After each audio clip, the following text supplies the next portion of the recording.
Good morning.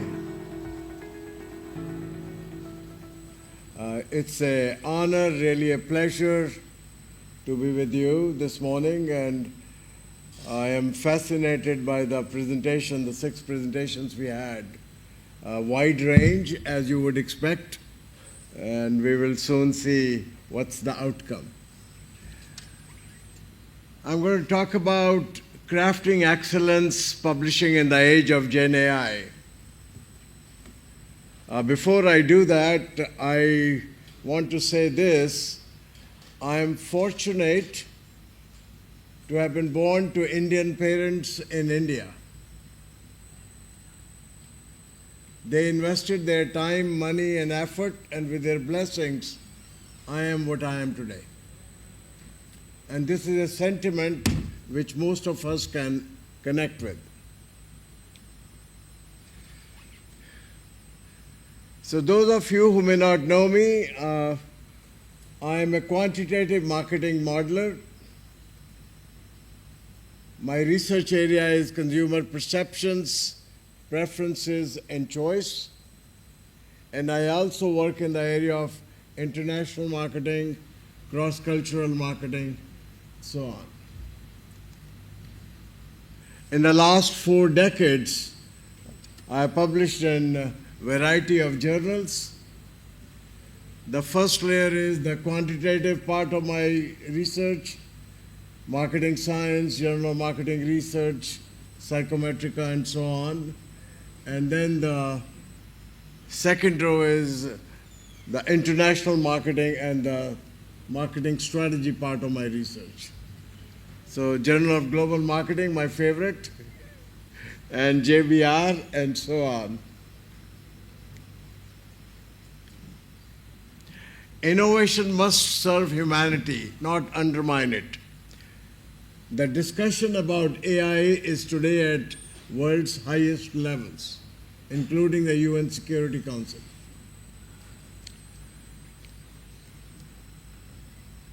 AI is a double-edged sword, as all of us recognize it. I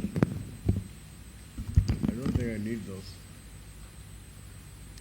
On the positive side, it could act as a catalyst and help us. On the negative side, it is devilish. It casts a shadow on whatever we do, especially academic integrity. So to elaborate, threats to research integrity and its impact on the peer review system if academia becomes suddenly a publishing machine. On the positive side, it can augment the intellectual argumentation of whatever we do, and it can help us democratize the research process, which is important, I think. So what we need is ethical and policy anchors. On the ethical side, shifting through, it has that? Doesn't show.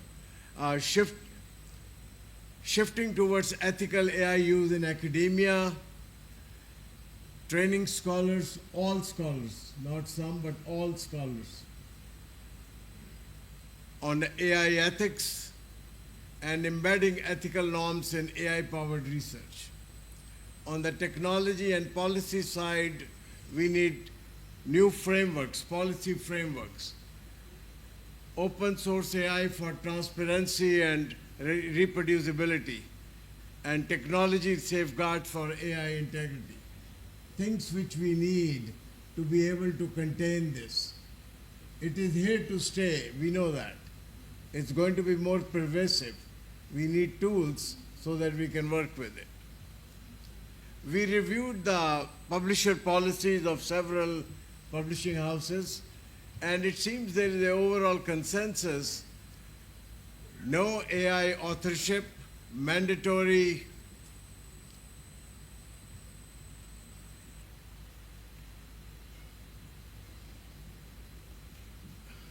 I lose that word. Mandatory, whatever that word is. Disclosure, yeah, or whatever AI tools you use.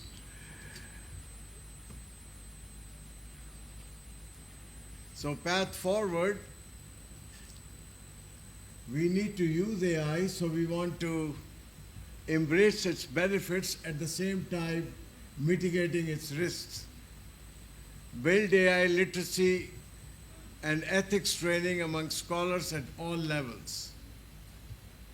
Encourage interdisciplinary collaboration among editors, ethicists, and technologists.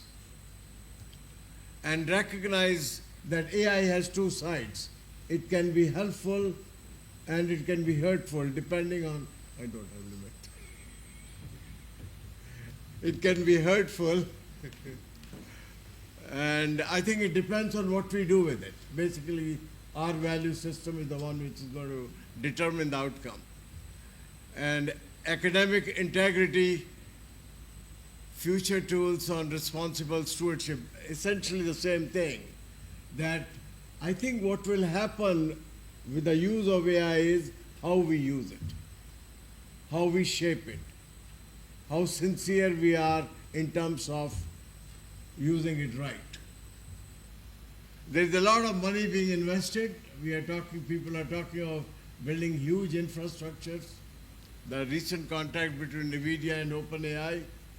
But the point is, all this is going to be there. It is going to be pervasive in our day-to-day life. And it'll be helpful if we use it, if we manage it more effectively and with right values. So it's not a magic bullet. It amplifies both the potential as well as the responsibility in research. The real will lies in balancing its strength with a strong ethics, clear policies, and human oversight always. With that said, I want to talk a little bit about JGM. JGM is the acronym I use for Journal of Global Marketing. That's a mouthful. So most of my talk I'll be using the acronym JGM. I think of JGM as a launchpad journal. Launchpad for emerging ideas, emerging fields, such as AI, such as metaverse, such as blockchains, or any other new field. And also a launchpad for young emerging scholars. We are inclusive. We invite both young and mature scholars, but we can accelerate. We have the capacity to accelerate papers. If I see a paper is in the emerging field, or the paper is by a young or emerging scholar. So consider this. We have the ability from submission to publication in 60 days or less. And for emerging fields, that is important. For young emerging scholars, that's important. We are fast and we have high standards. We reject more than 90% of the papers we get. I'm sorry that it's a competitive field. But I'll talk about rejections in a moment towards the end of my presentation. So how are we able to do it? How are we able to fast track? We've been there for more than 35 years, and our strongest asset is the board, the editorial board. We have people from around the world and excellent, dedicated people. That's what makes it happen. We publish 25 to 30 articles in 5 issues in a year. Aims and scope. I think of JGM as a platform where we invite scholars from emerging world as well as developed world who can contribute their innovative, cutting-edge research and create an intellectual dialogue. That's what we are trying to do. Our scope is wide. Anything you can think of in the international marketing area, we invite you. Our impact, we are an ESCI journal since 2023. Our latest impact factor is 4.3. We are a Scopus site score 7.7, and today a Q1 site score best quartile journal. With that, I want to shift to how to publish in this current age. This picture that you are seeing, it's a graphical abstract of an editorial which is published in JGM. It's a 4-page editorial and a 20-minute read. It's available free of cost on the JGM homepage as well as on the JGM LinkedIn page. I invite you to read this when you have a time. 4 pages and 20 minutes. What I'm going to do is I'm going to walk you through the golden nuggets which the editorial offers. So we have a center block which says how to publish in Journal of Global Marketing. You can replace Journal of Global Marketing with any other journal of interest to you. And there are 8 blocks around that center block. Those are the 8 steps to publish in a high impact journal. So step 1, sensitize to JGM. Become a friend with the JGM or the journal of your interest. How do you do that? By becoming familiar with its aims and scope, by reading the recent articles published there, and seeing how your research aligns with that.